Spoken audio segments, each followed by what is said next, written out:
Hi there, and welcome to this very cool little educational clip. It's English Intonation Explained, and my name is Sandra. I am an English speaking coach, and I've been teaching non native English speakers how to optimize the use of their voice, vocal techniques, and just generally demystifying all those strange small things about learning English to really boost and elevate your performance. So, today we are going to look at intonation. Okay, intonation being the general flow and sound of a language. So, I bet if I say bonjour, that sounds like it must be French. In the same way, if I say hoe gaat het? What language is that? You can hear a little bit of a Dutch background, but it's actually Afrikaans. And when I say good day, mate, that is an Australian accent. So all of these different ways of speaking have little sounds that we can identify. So think of the intonation as the rise and fall and the flow of the language. And so that is what I'm going to explain today so that you can understand, and this is how you can work on improving that English intonation so that when you speak, it flows a bit better and you sound a little bit more native speaker. And hopefully that is going to boost your confidence in your public speaking and presentations. And why is intonation so important? So, English is a funny language. There are many instances in which how we say things really matter. So, you have the words, they have meaning, but then how I say it actually contains a lot of information. For the listener, I will then understand what you feel. And if it's just being polite, because we have polite conversation, or if you're expressing a bit of urgency, that would not come across in the words themselves. So we have that sort of use of our voice is expressing feelings, ideas, and meaning and emotion. That without that, if you're just having words blasting out of your mouth, it's not giving us everything we need. And I must add as well, you need to also be mindful of body language as well. So all of that is working together to create a realistic, convincing kind of performance. And when all of that works well, you're very, very believable. And when you do not express how you feel and think accurately, and when there is a sort of a mismatch in the use of your voice and the words that you're expressing and your body language, it makes people feel a little bit like they can't connect with you. So this really is an important part of expressing yourself and connecting with your audience. So the first thing you're going to focus on and become aware of is inflection. Inflection is the small rise or fall of the voice. Okay, so a small one like, what do you mean? Questioning those two upwards. What do you mean? Two downwards. What do you mean? A little bit like down and up. So those just ever so slightly shift the meaning of that very super simple phrase. What do you mean? Is very questioning, very friendly. What do you mean? It's not really asking a question, is it? It's demanding that you maybe respond, but it's just more like a demanding. And what do you mean is confused. Now, I do want a response from you. I'm not happy, but I want a response. Okay, so that, let me just say it again, is the small rise or fall. Okay, and listen out for these in English because there are no strict rules on is it an upward or downward. At school, you'll be told, like, ask a why with an upward inflection or something. But there's more to it than that. You need to start listening out and noticing how people use up and downward inflections. And I know some people feel very uncomfortable using upward inflections, but they're very energizing and quite positive. And I think they help to connect, whereas a downward is more sort of authoritative, and also can make people feel more comfortable sometimes too. Like you're more believable if you say, yes, that is the truth, then yes, that is the truth. So be mindful, start noticing, how do people use inflection? And step 2 is to start noticing pauses, right? So pause, there's the obvious thing, the full stop, and we get to breathe. You can't separate breath from speaking. But I also want you to start listening out for phrasing. So English has a lot of small words, okay? And so the phrasing is absolutely key, because if we separate certain words, then the phrase doesn't really make sense anymore. So we have to notice phrases, and we go from phrase to phrase. And between the phrases, you might have a little dip or a pause, or even a big pause where you breathe, because speaking and reading is different. Okay, the communication we do when we speak is different from the communication we do when we write something that is grammatically correct. Okay, that's really important to get that into your mind already. And so, right, the pause can be a small, short little pause. It can be a long suspense pause. It can just be a moment to breathe. Okay, some of them have a practical function, like to change ideas or to indicate something new. But all in all, I want you to start thinking of phrases. Okay, we're going to do an example to illustrate this. So, coming up now is the example. So, this is the first example, and I'm going to read it using phrases and upward and downward inflections. And then I'm going to explain it again with some drawing on the page so that you can really start to dissect what we're doing with the voice. And to let you know, full transparency, this comes from a website called linguapress.com. And I recommend this, and I will give you the link, because it has an audio recording, and the person that does the reading has a very standard English BBC style of reading. It's not firecrackers, it's not exciting, but it's very good and nice to listen to. So here we go. Very few people alive in Britain today remember the time when Britain last had a king. Breathe. Elizabeth II was Queen of England for 70 years, from 1952 to 2022. So only the very oldest people remember the last king, her father, George VI.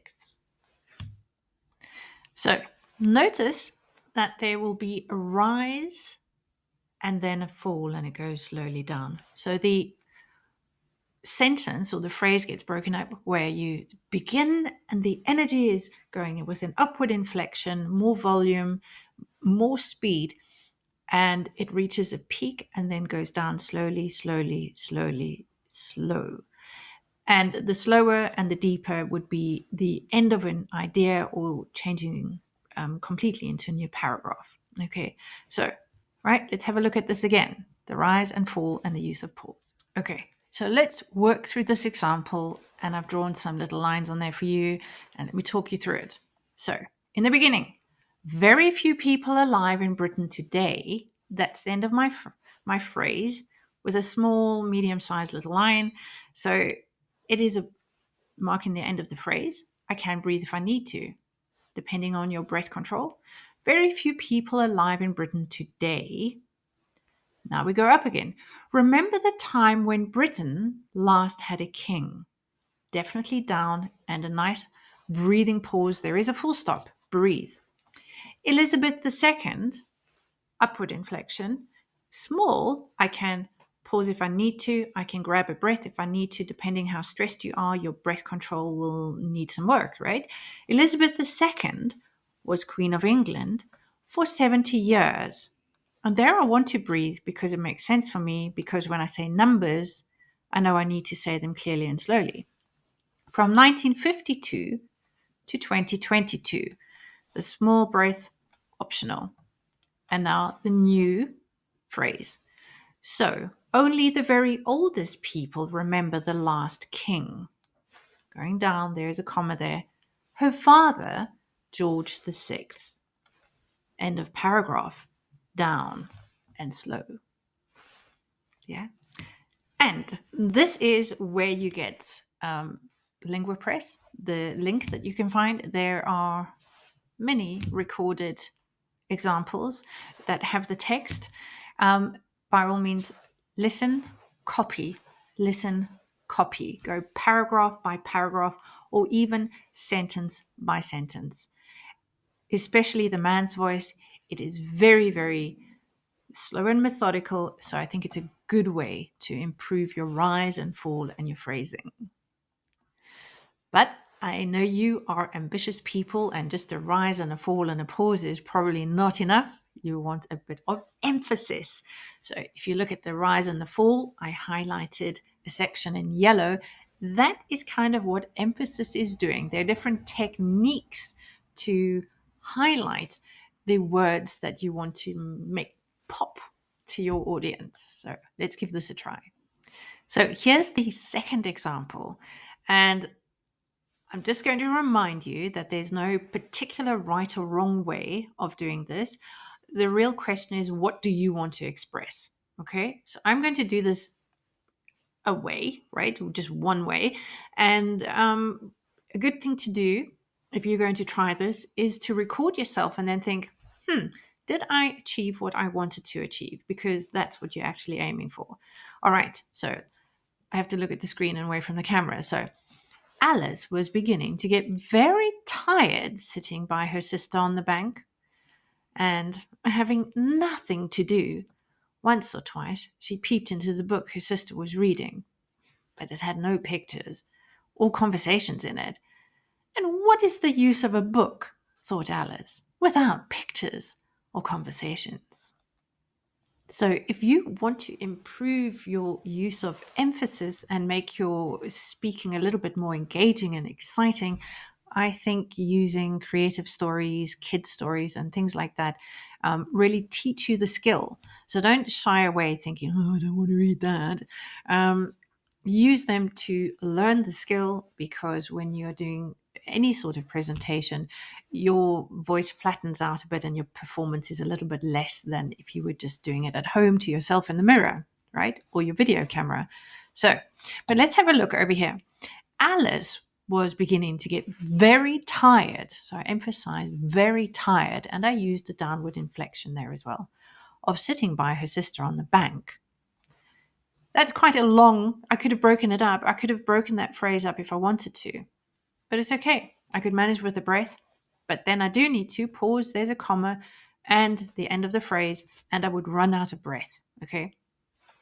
And of having nothing to do. So I'm exaggerating, nothing, up and downward inflection, nothing to do. Longer pause because she's bored. And so I'm drawing this out a little bit. Once or twice, she had peeped into the book her sister was reading. Peeped, use the sounds in the words and then highlight that upward inflection into the book.